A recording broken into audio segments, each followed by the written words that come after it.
जय माँ शक्ति, जय माँ काली, जय माँ भगवती। सभी साधकों को मेरा प्रणाम।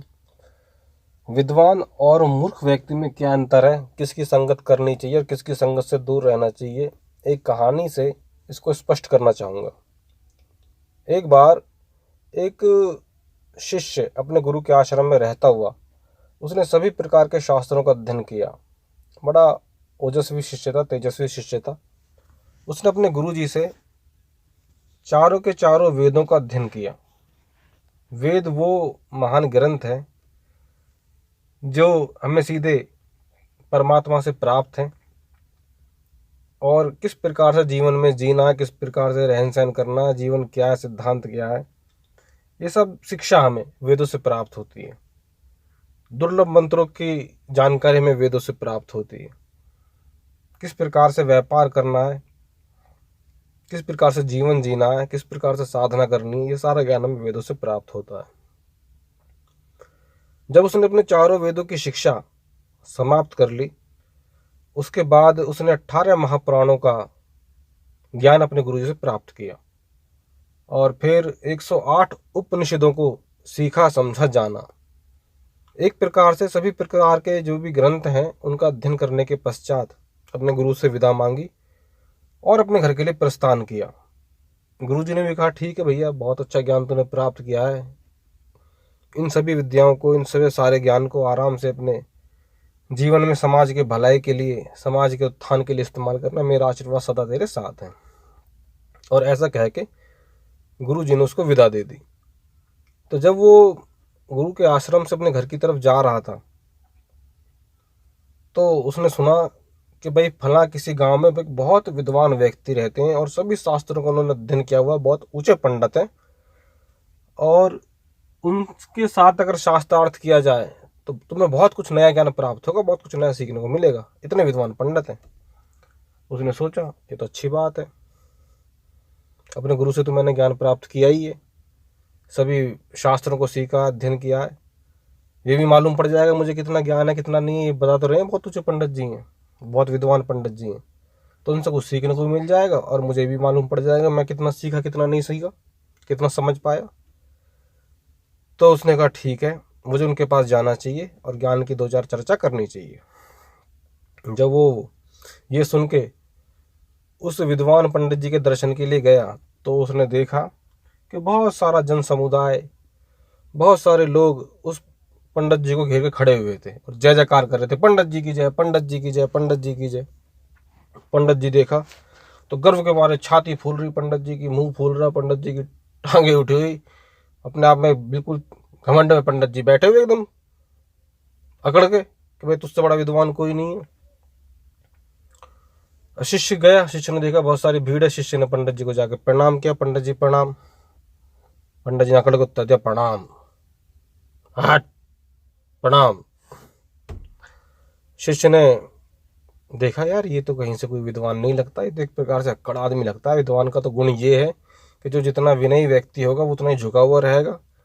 जिस प्रकार से एक फलदार वृक्ष सदा झुका रहता है क्योंकि उसके ऊपर फल लगे हुए, गुण लगे हुए, वो झुका रहता है, और एक सूखा पेड़ जिसमें कोई फल नहीं, फूल नहीं, पत्ते नहीं, वो ठुंड की तरह खड़ा रहता है कड़ के। तो ये तो विद्वानता के लक्षण नहीं लग रहे, ये तो ऐसा लग रहा है जैसे कोई मूर्ख व्यक्ति है सामने। पर हो सकता है विद्वान हो, अभी तेरी इतनी उम्र नहीं है जो तू उस प्रकार ज्ञान को समझ सके, अभी तो मालूम पड़ेगा आगे। तो उसने बोला, पंडित जी प्रणाम। पंडित जी ने कहा, हाँ आशीर्वाद। बोला, पंडित जी मैं एक गुरु से अपना ज्ञान सीख के आया हूँ, सभी प्रकार के ग्रंथों की शिक्षा ली है महाराज, मैं आपसे कुछ ज्ञान चर्चा करना चाहता हूँ। तो पंडित जी के तो होश उड़ गए, पहली बार कोई व्यक्ति ऐसा मिला जो बोल रहा है ज्ञान चर्चा करना चाहता हूँ। पंडित जी ने कहा, तू मुझसे ज्ञान चर्चा करेगा? मूर्ख, जानता क्या ज्ञान के बारे में? क्या पता तुझे ज्ञान के बारे में? क्या सीखा तूने ज्ञान के बारे में? है आ जाते हैं मुंह उठा के ऐसे ज्ञान की चर्चा करेंगे। तो वहां जो जन समुदाय खड़ा था वो भी पंडित जी की तरफ, हाँ हाँ हाँ, पंडित जी बहुत महान है, पंडित जी बहुत महान है, तू कहाँ से आगे नया निराला आदमी जो पंडित जी से ज्ञान की चर्चा करेगा? है पता नहीं है पंडित जी की तो धोती के बराबर भी नहीं है, ज्ञान की चर्चा करेगा? तब ऐसे चल भाग चल। तो उसने सोचा बड़ी आफत हो गई, पंडित जी ज्ञान की चर्चा करो तो पंडित जी गुथने को तैयार, और फिर थोड़ी बहुत और बोलूँ तो जनता गुथने को तैयार है। तो अच्छा, तो उसने कहा पंडित जी ऐसा है, मैं तो सभी अध्ययन किया है शास्त्रों का, मैं तो बस देखना चाह रहा था कि मैं कहाँ तक ठीक हूँ।